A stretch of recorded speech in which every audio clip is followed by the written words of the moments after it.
방송 김고은의 행복한 저녁 즐거운 라디오.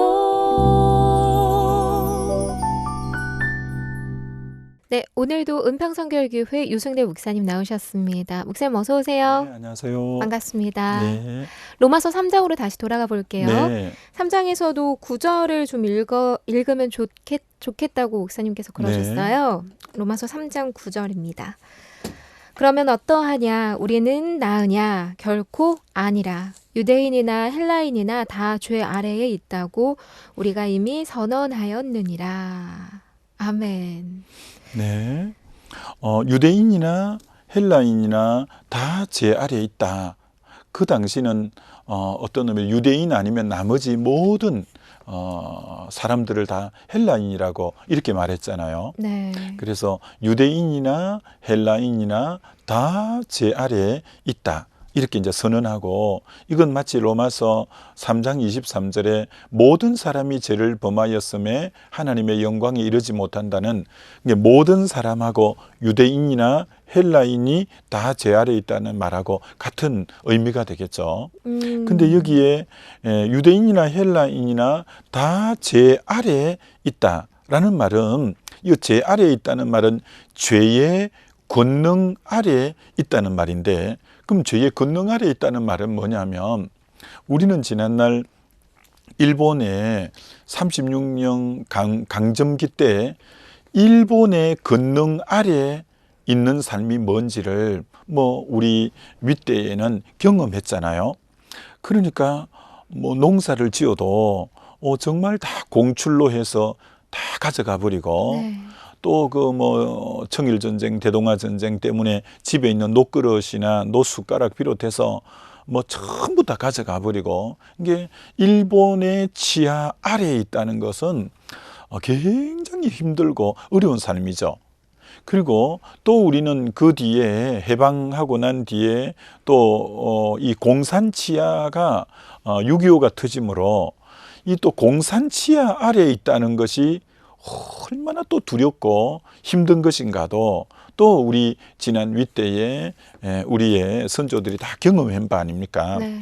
그러니까 죄 아래에 있다라는 말은 아주 쉽게 이해하는 것이 마치 일제 강점기 일제 치하에 있었다는 말과 또 공산 치하에 있었다는 이 두 아래에 있은 것보다 훨씬 더 힘들고 어렵고 정말 고통스러운 것이 죄 아래에 있다라는 것이죠. 네. 그 정도로 이 죄 아래에 있다라는 것은, 굉장히 죄의 권능에 매여 있다는 것은 너무너무 정말 두려운 일이고 고통스러운 일이죠.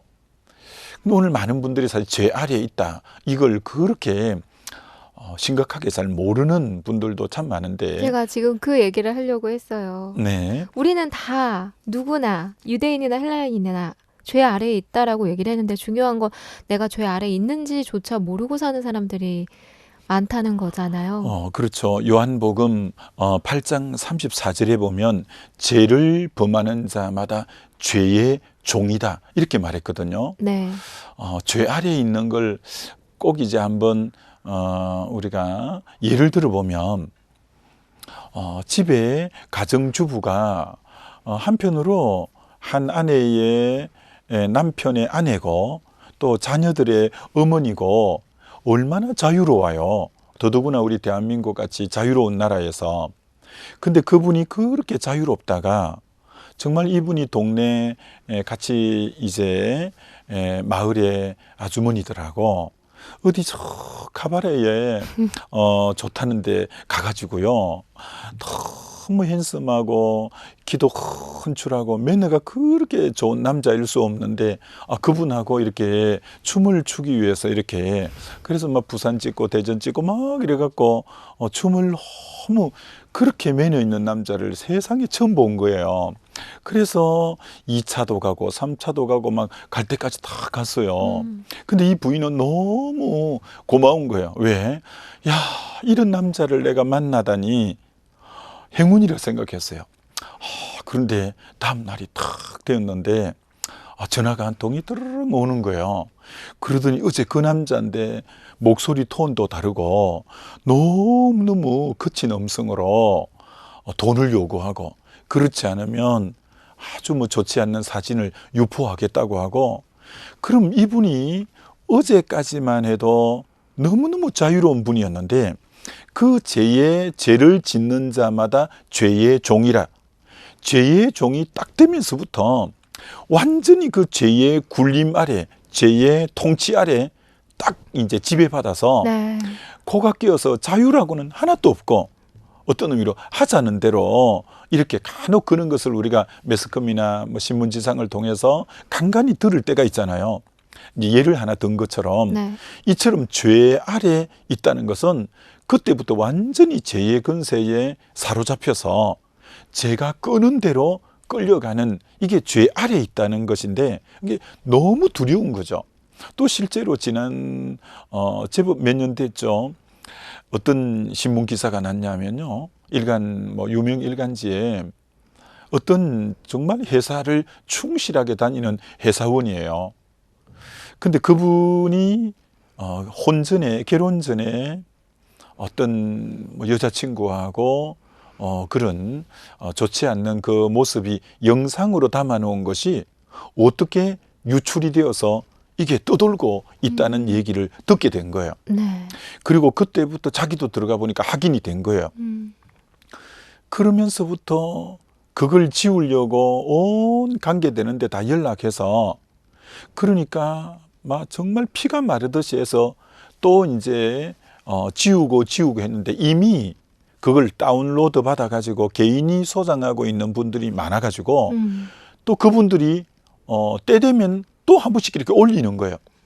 그러니 뭐 이걸 뭐 온 경찰력을 다 동원하고 모든 걸 동원해서 그걸 자기 죄에서 이제 자기 자녀들도 크고 있는데 지금 이미 그런 생활에서 지난날 일인데, 근데 그게 지금 온 이게 뭐 돌아다니고 그게 또 이렇게 유출이 되고 하니까 그걸 지우려고 회사까지 그만두고 그래가지고 그렇게 애간장을 하다가 이분이 결국은 간암을 얻게 되고, 아이고. 결국은 그것 때문에 너무 마음고생하고 심하게 해서 그렇게 해서 이제 돌아가시게 되었다, 이런 기사였어요. 네.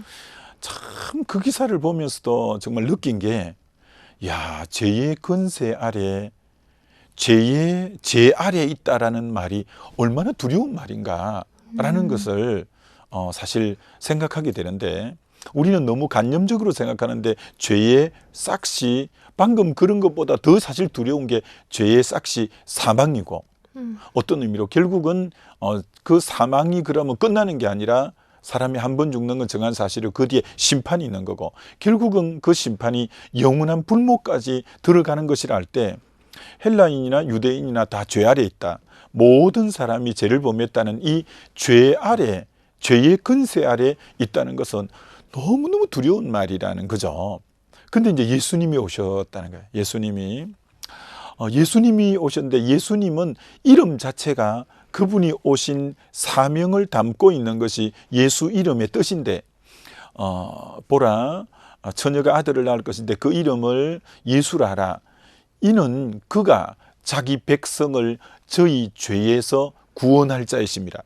그럼 이건 뭐 엄청난 거죠. 이 모든 죄에서 이제 예수님이 우리를 구원해 내신다는 것은 방금 죄 아래, 죄의 근세에 잡혀 있는 그런 우리를 거기서 완전히 건져 올려서 죄를 완전히 없애고 우리를 의롭다고 칭해주는, 죄에 대해서 완전히 깨끗하게 지워주는, 이것은 엄청난 거죠.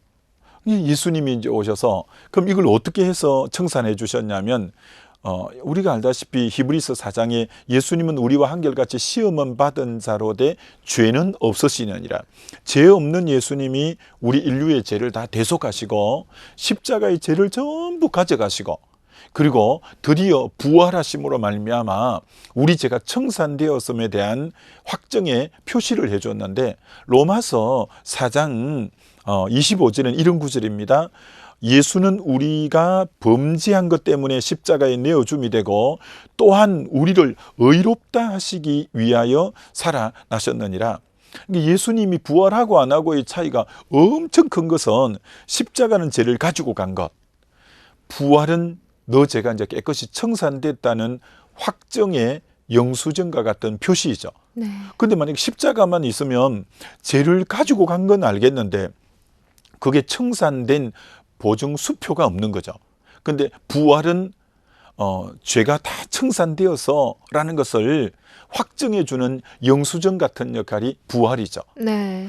그래서 우리를 의롭다 하시기 위해서 살아나셨느니라, 부활하셨느니라. 그래서 죄에서 해방된다는 것, 죄의 권능 아래 있었는데 요것만 잠시 말씀하고 매듭지어 보면 제가 이제 교회 개척할 30대 초반에 그 우리 지체 중에 누가 경제적인 어떤 이런 부분 때문에 재판을 받는데 6개월을 같이 재판 받는데 2주마다 한 번씩 재판을 받더만요. 그래서 제가 법정에 이분도 위로할 겸 뭐 개척교회니까 또 성도도 많이 없고 하니까 이렇게 2주마다 재판 받는데 6개월을 따라 나가 본 적이 있어요. 네. 야, 그러면서 이분 야의 전문가더만요.